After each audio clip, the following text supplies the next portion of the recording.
Hi, this is Chris and Rich from Retro Sanctuary, and today we'll be looking at the 3DO, a 5th generation console released by a variety of different manufacturers in 1993. A console that is known for, well, mainly being super expensive.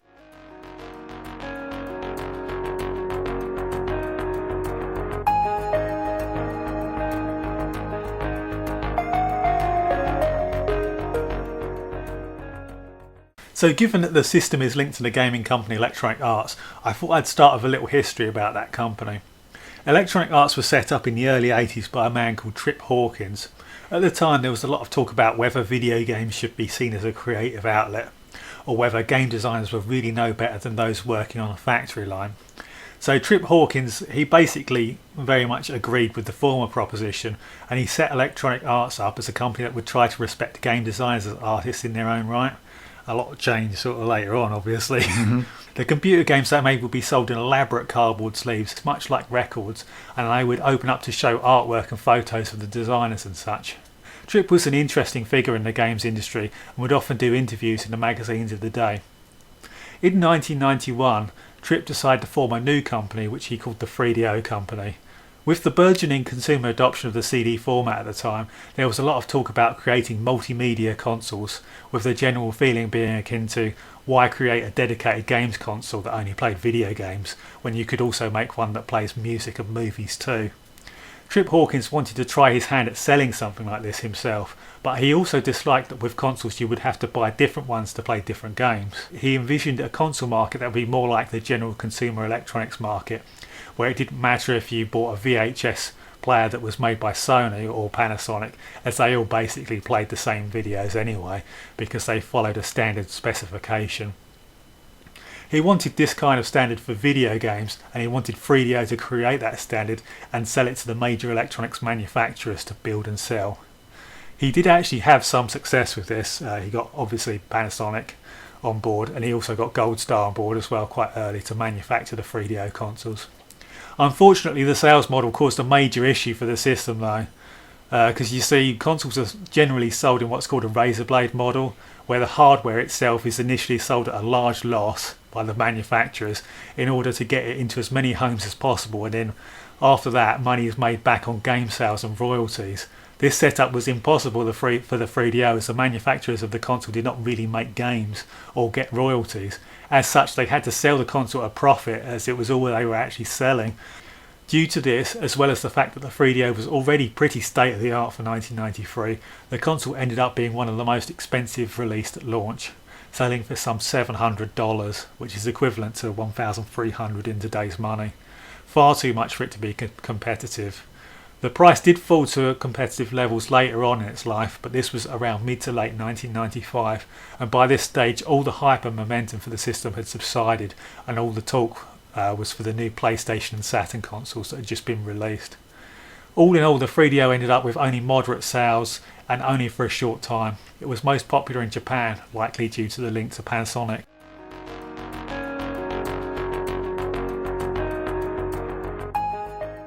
So where it comes to the ports, the 3DO actually just uses generic video leads that you would get with any VHS player of the day. So you didn't actually need to buy any new leads made specifically for it.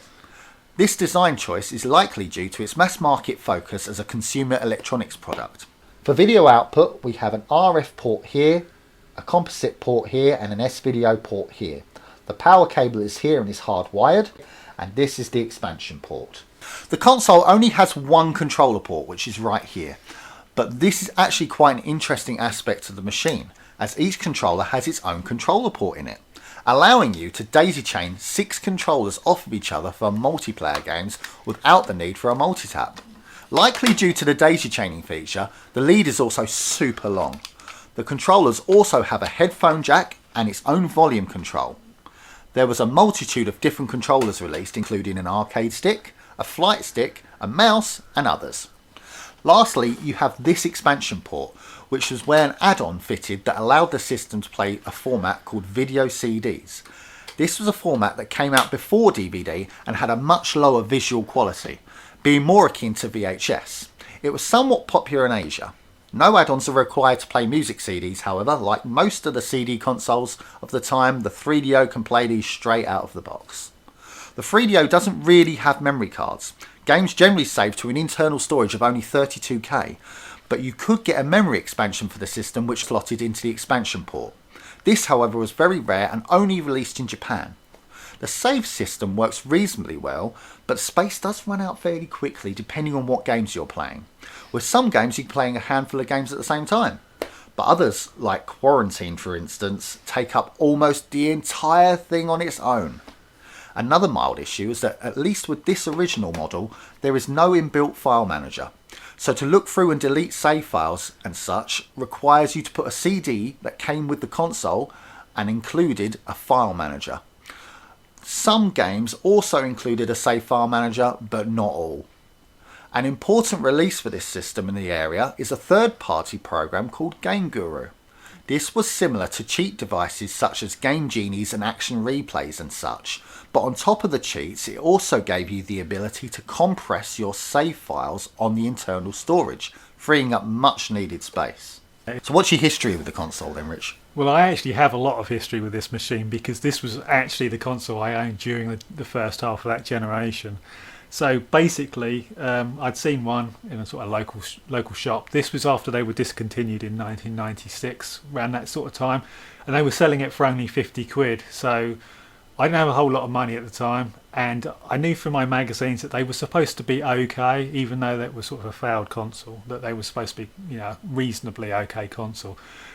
Other than that, I played the demos in the shop, and I was a bit of a contrarian hipster, so the idea of having this sort of obscure console, that tempted me a bit as well. So I ended up buying a 3DO, and not going to lie, it was a bit troublesome at times. Being a 3DO owner could be quite difficult. Detractors would say it's because no games or whatever, but that wasn't really the problem. The problem was that I couldn't find the games in the shops anymore because they've been discontinued, obviously. So a lot of the games I was after, like Street Fighter 2 and Need for Speed and such, I knew they were supposed to be good games. I could never find those in the shops at the time, not until much later. So that was really the main issue with owning a 3DO. I did have some good games though. I got a lot of play out of some of them. Alone in the Dark, I played through to the end. Star Control 2, I played a ton on multiplayer as well as the single player. Return Fire, a lot of multiplayer as well. And FIFA as well, because that had 6-player support, but I only ever managed to find 3 controllers at the time. So we only played that on 3 players, but that was pretty cool to play as well. So what's your history with the console then? I guess you would have played it around here. Yeah, the first time I'd ever even set eyes on the 3DO was around here. It was 2004/5, and I think my first couple of games were Return Fire and Space Hulk. And I remember really enjoying Space Hulk, but dying a lot. And Return Fire was just hilarious between the pair of us. As you've probably seen in the video that we released on the channel, that you can go and watch again. We have a lot of fun playing Return Fire, shooting each other and shit. It is a classic multiplayer game. It's really good fun. But apart from that, that is the first time I ever clapped eyes on this, and I'm so glad I did because it's one of my favourite consoles of the generation. Yeah, I mean, like later on we played Star Control 2, didn't we? We played through that and such. Because I've been talking about it a lot, and Chris talked me into playing. He wouldn't let me play it. Every time he'd talk about it, he'd be like, "Oh, this is great, this is great." I was like, "Okay, stick it on." He's like, "No, we don't have the time. Let's play something else." And finally, I pinned you down to get it to play, and we are just incredible. That game has like an excellent multiplayer in it as well. Me and my brother would play Star Control 2 just on the multiplayer. Just an excellent game in general. Everything about that game. But this is neither here nor there. Eventually, I did have to get another console though. But I mean, like I said, I couldn't find games for it for ages. I ended up getting an N64 for the second half of that generation, but I still played quite a decent amount. I'm so glad you didn't get rid of it. I actually tried to get rid of this once. I tried to sell it, but they wouldn't take it back. I tried to sell it to the place that I bought it from, and they refused to take it back. And I was so angry at the time as well, because you know what happened, right? I mean, I just explained some of this anyway. I couldn't find games for this. I would go to this shop all the time looking for games. You got any new 3DO games in? I'd go to the other shops, got any new 3DO games in. And in the end, I gave up. I took it in there and said, "We're not taking any 3DO stuff. It doesn't sell. We're not buying any games. We're not buying any console. It doesn't sell." And I was thinking, I've been trying to buy games off of you for ages, and you're not even buying them, even if they came in it. Yeah, but dude, you're one person. Well, I still And bought he's half at of a the business. I still bought a load of the games, you know. I was buying them. It was frustrating at the time, but very fortunate. I'm glad he didn't take it back. Fuck him. Still got my 3DO. I didn't much want to sell it anyway. I needed the money. I was buying another console at the time.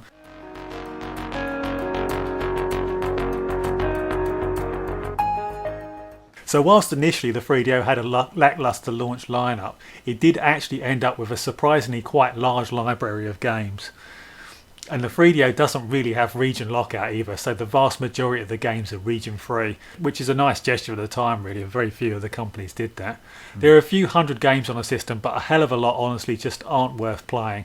There's lots of very cheap, very low quality releases here, primarily due to the fact that royalty costs for the games were quite low, well below what Sega and Nintendo were asking for at the time, and there wasn't really any quality control either. So these factors really attracted a lot of smaller companies who were just starting out to give it a shot, as well as more unscrupulous companies out to make a quick buck.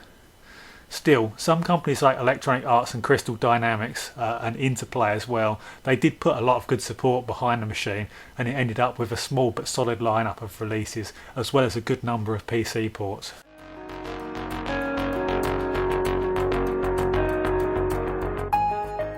Right, so in this portion of the video we always sort of, we give our top fives effectively, but this time neither of us would relinquish the top spot, so we decided to do a top 11, and then we'll do we'll do our 5 games and then we'll do one game together that we both love.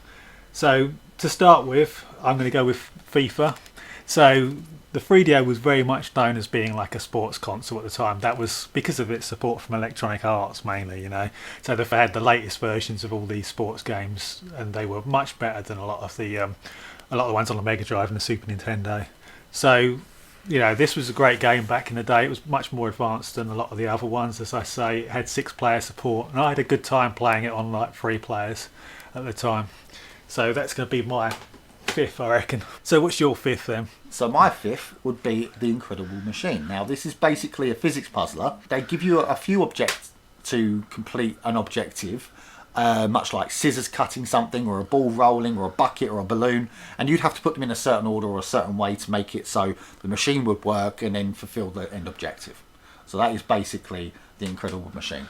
Yeah, so, it's sort of quite a clever game, isn't it, really? Yeah. It's interesting to play.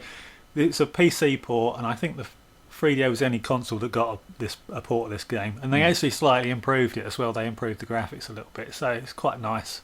Yeah. It's unfortunate I bought the Japanese version because all the objectives are written in Japanese. Still, it's very enjoyable. But yeah, no, it is a good game. Very enjoyable. So what's your number 4 then, Rich? So my 4th game is Killing Time, which is a first-person shooter and also kind of an action-adventure type game.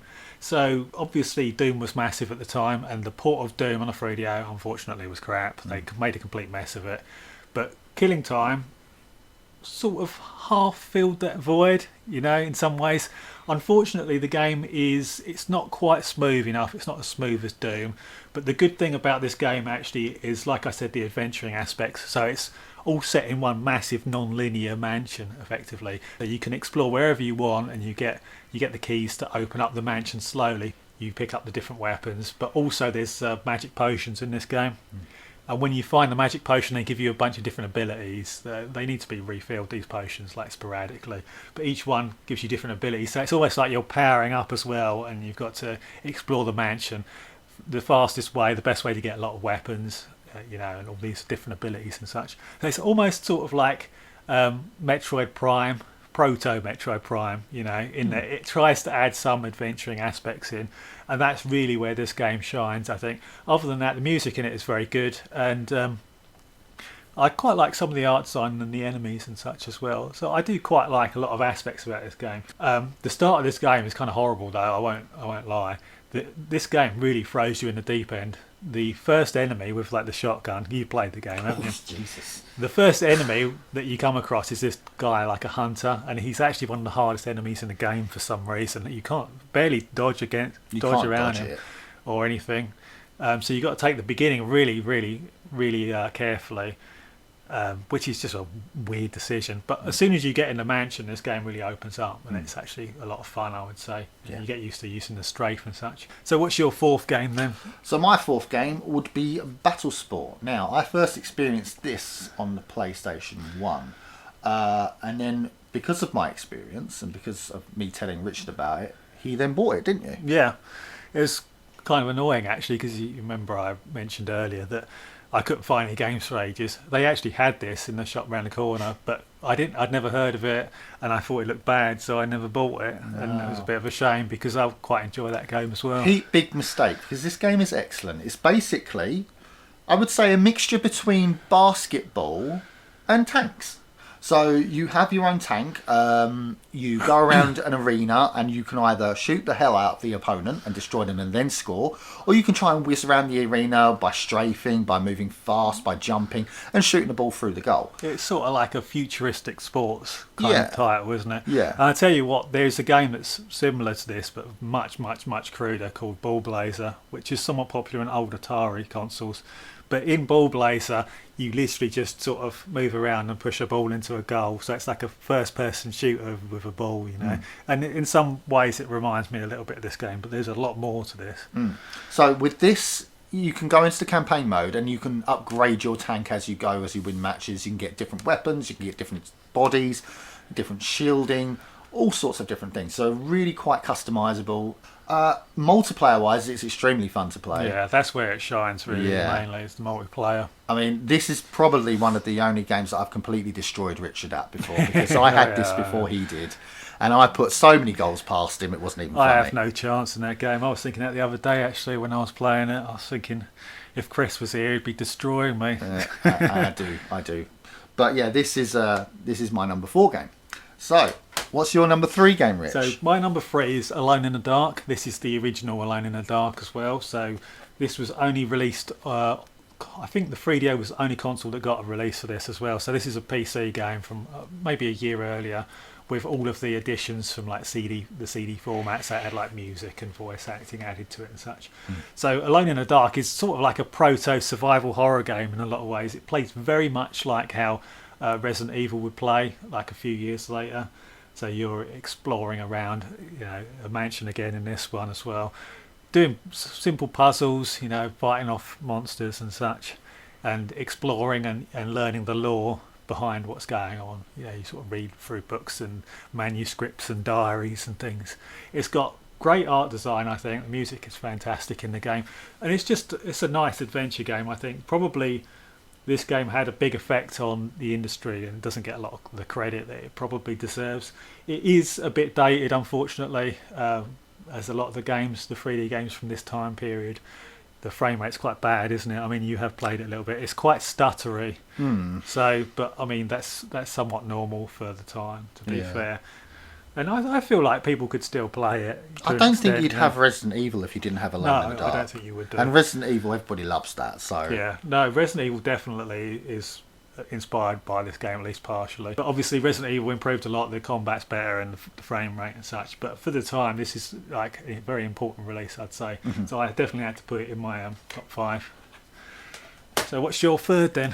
So in number 3 is the iconic theme park. Everybody knows the premise of theme park. You build your own theme park. You put your rides in. You put your paths in. You allocate money here, there, and everywhere. You just look after your theme park. Looks really, really nice. Very vibrant. It's theme park. There's not really much I can say about it. I think this version is probably based on like the PC version. So I mean, I had this game at the time as well. This is one I had, and I always thought, oh, this is a great game. But I mean, it's just like a Mega Drive or SNES game sort of thing. But when I went back to the Mega Drive and SNES versions of this, you know, it made me realise there's a palpable difference. This is way, way better. Yeah, you know, this definitely. is like the PC version, effectively. Definitely. It's much smoother. It doesn't have mouse support though, which is a bit of a shame. But it works all right with the cursor, I think. Oh, cursor's just fine, isn't it, really? But it would have been nice if it had mouse support. I feel like this is like a classic sort of sim game, really. And it's more accessible. I find it more accessible than a lot of sim games, because you can see the rides and the people running around and things. It's just nice. It's just like a colourful, I like the art design, you know, colourful, the little people walking around with like the thought bubbles above their heads and things. I think it's a really nice. I really nice love design. making my own roller coaster and making the tube rides as well. That's always really fun and stuff like that. Anyway, that is my number 3. What is your number 2, Richard? So my number 2 is going to be Need for Speed, and this was started on the 3DO. So this is a 3DO original. Obviously, it's like a massively popular series like over the years. All started here on 3DO, made by Electronic Arts, and it was just very impressive. Very kind of strangely for the Need for Speed series, this is very sim-like. It's more going for like realistic racing. I mean, we've played it for the channel actually, haven't we? We have. We completed through most of it. But for the time this came out, very impressive graphics, a lot of content. I'm quite surprised actually going back to Ridge Racer on PlayStation 1 and Daytona on Saturn. They have very, very little content in comparison to this. They only have like 3 variations on one track sort of thing, like in Ridge Racer, whereas this actually has quite a lot. You sort of go through mountains and forests and things, don't you, and across beaches, so lots of content, good sort of sim game, and it's a 3DO original that obviously became massively popular on like other consoles later Take that, PlayStation fans. But this was sort of half billed as a killer app at the time as well. Obviously it didn't work out that way. It ended up on the PlayStation and the Saturn. But those versions play a little bit differently to this. They very much changed the gameplay around. Yeah, this is very unique for a Need for Speed game. Yeah, they actually changed it so much. It's surprising on the PS1 Saturn. It feels like a different game. So what's your number 2 then? So in second place, Space Hulk. Has to be. I really, really love this game. This, I would say, is my Souls game. Everybody's going on about Elden Ring at the moment and stuff like that. I can't bloody stand it. But I love this game. And the reason I say it's a Souls game is because you can't go in and just play. You will die. You will die over and over. You'll be mashed, you'll be sliced, you will be diced. You have to really work at this game to get any good at it. But when you do, the payoffs are massive. It is so much fun when you can sort your Marines out in exactly the right positions and just watch the oncoming flood of Gene Stealers just being completely shredded by bolter fire. Yeah, it's nothing better than that. With this game, you know, a lot of people try and play it like a first-person shooter, but you really can't do that. It looks superficially like a first-person shooter, but this is really like a strategy game. It's where definitely you need a strategy game. You need to be directing a whole team of people. You need to set your team up. You need to make sure your heavy weapons are in the right place. You need to make sure your normal bolter guys are in the right place. You need to set crisscrossing fields of fire. Yeah. And when you do, you can't be touched and you can complete the missions, which is great. It's an extremely fun game. It's extremely atmospheric as well. Yeah. I would say. Very tense. It is very tense. You got all these people like yelling at all of your team members and such, haven't you? And when they die, it's very, very horrible. So, yeah, this is my number 2. This is second. This is Space Hulk. Okay, Rich, what's your number 1? So for my number 1, apart from the one that we're doing together, obviously, is going to be Super Street Fighter 2 Turbo. So I'm a massive fan of Street Fighter 2. Used to play the Mega Drive game to death back in the day. And this was the best version prior to like the Saturn and PS1 versions coming out. So effectively, when this was released, it was the best version of the game for like maybe a couple of years, even possibly before those versions came out. Very colourful compared to the 16-bit ports.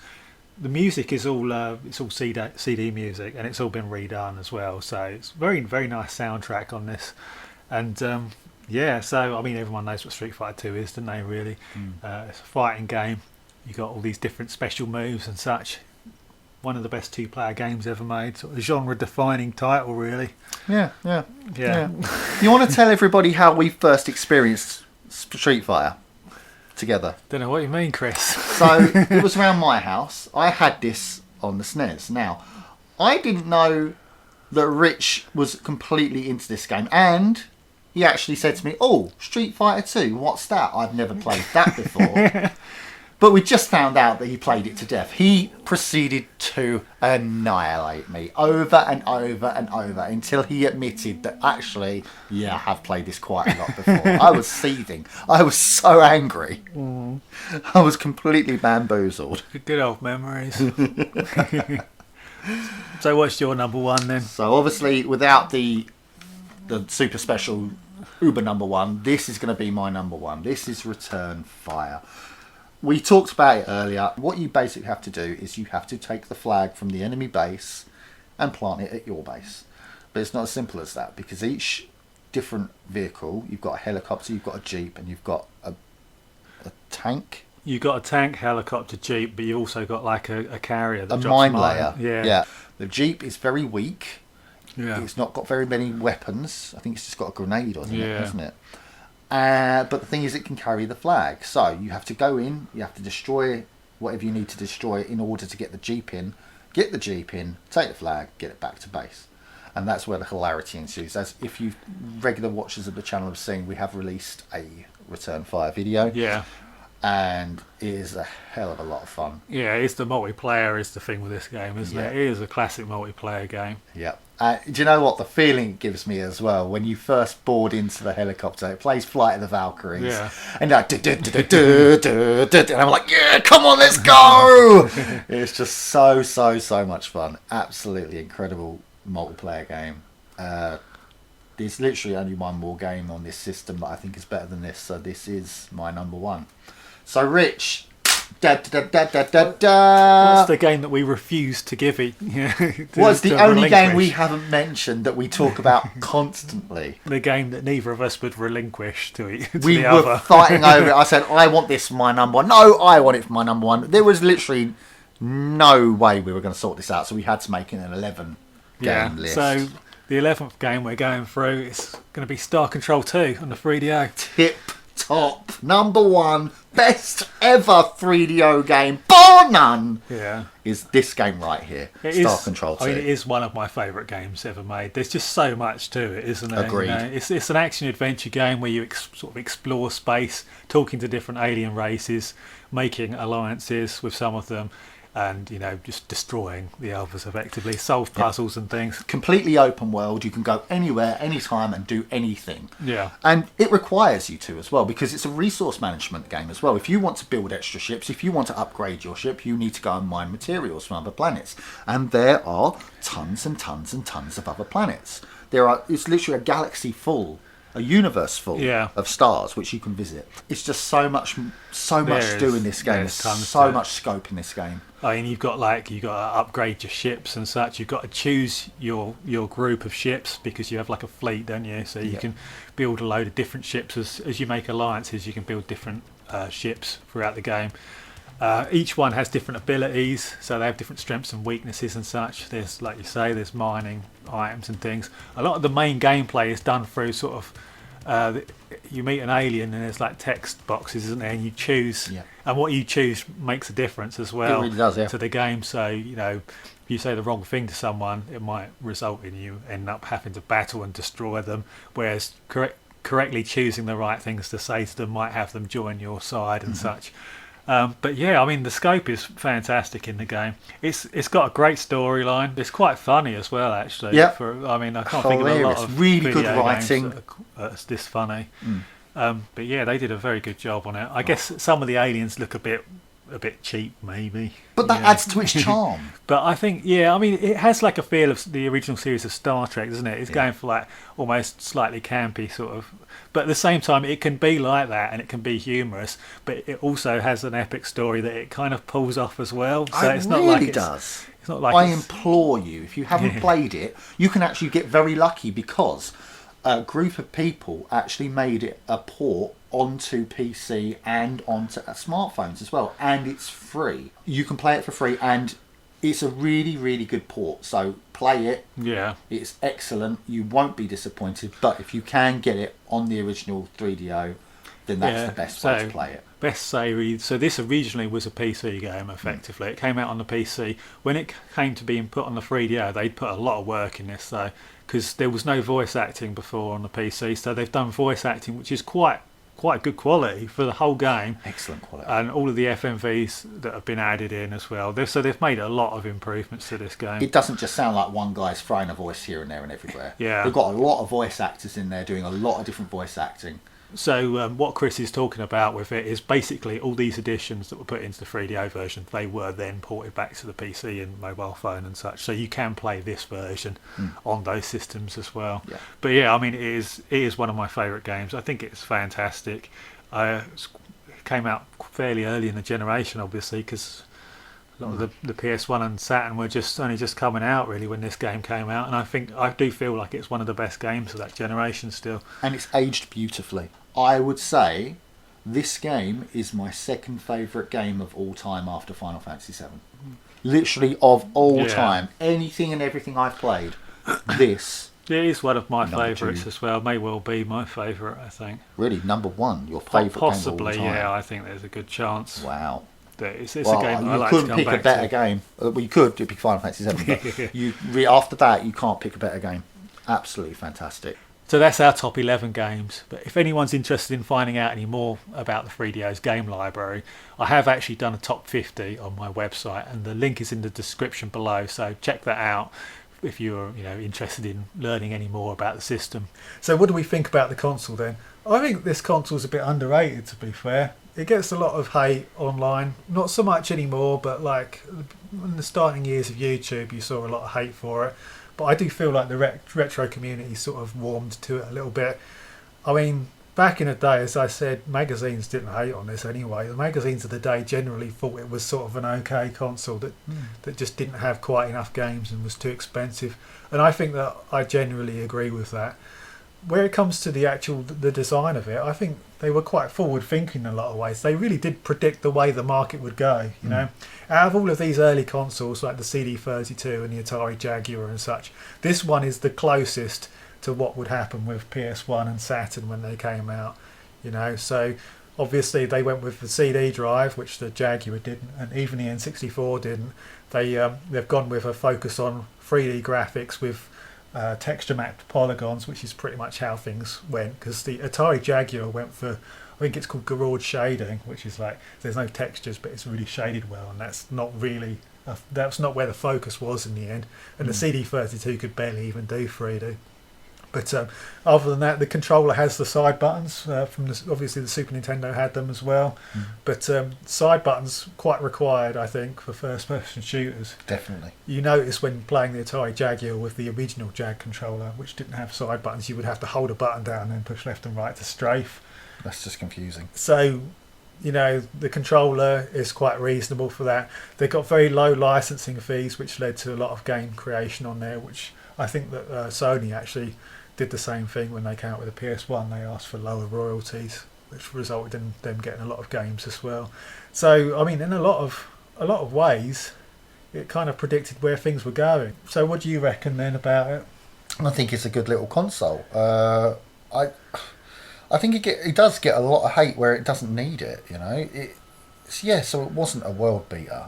We can understand that, but it did have some really good releases on it. Yeah. And as you said, it predicted the future pretty well. So I think it was a bit ahead of its time. The price tag is the thing that killed it. Yeah, I think so. $700. So ridiculous amount of money. So that's what killed it. If they'd been able to drop the price, but as we said with it's the actual market model that's the problem. Yeah. This idea that, if Panasonic had just bought out 3DO and then made it in-house, then it would have been much better that way even. Because obviously, like we're saying, Panasonic had to make money on every console because it was all what they were doing at first. At least they did create the software house later on.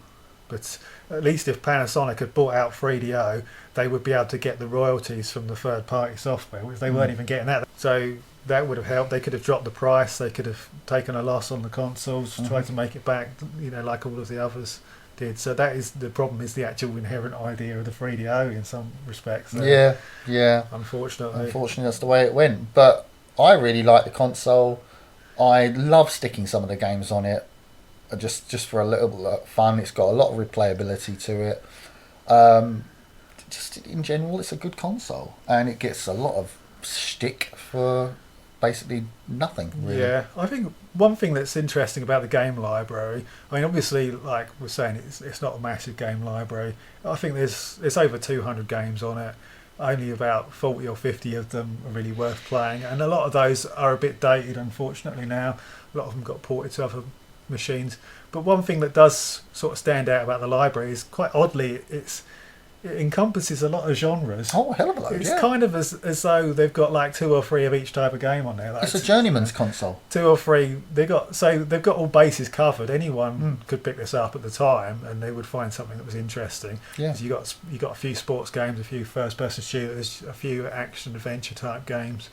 You know, there's a few fighting games, even a few JRPGs, even, which is quite surprising. But yeah, I think it's okay personally. Same. You know, Okay to good-ish. would I recommend someone play it now? Probably not, though. No. The best game on the system you can get for free on phones, Yeah. which is a big knife through its heart. Alone in the Dark works better on PCs now with modern PCs. It's quite smooth on them. Street Fighter 2, there's a lot of better ports of Street Fighter 2 around now. You know, it's kind of a shame, but a lot of some of the other games, there are some interesting exclusives on here. But some of them are just Fire. Is that on PC? It's on PS1, Return Fire. Oh, it is, yeah. Of course it is. It's PS1. There are games that are sort of interesting. I mean, you wasn't that big a fan of some of them, like The Mercenary and things, but they're so dated that I don't think people would get a lot out of them. Even Killing Time, unfortunately, I feel like, because I think people are so used to like really super smooth first-person shooters, I feel like people would struggle with that game these days. But it was a good console at the time. I think it was only just good, and it was beaten by a lot of it. But it could have been worse. It was also better than a lot of the consoles, because there was a lot released at that time. Could have been an Atari Jaguar. Yeah, well, you know, there was a lot of systems released during that time. There was a glut of these consoles that were trying to, become multimedia consoles, and I think this is the best of them. Okay, guys, that was the console look back to the 3DO. We had a really good time filming this, didn't we? Yeah, I mean, this is a console I've got fond memories of, so it's good to do a video on it. Yeah, it's really enjoyable. Really great talking about it again. Anyway, guys, if you liked it, give us a like, give us a comment, and tell us what you thought about the 3DO, any memories that you have of the console. And subscribe to the channel, because we're always releasing great new content like this. And we will see you next time with another console look back. Take care, guys. See ya.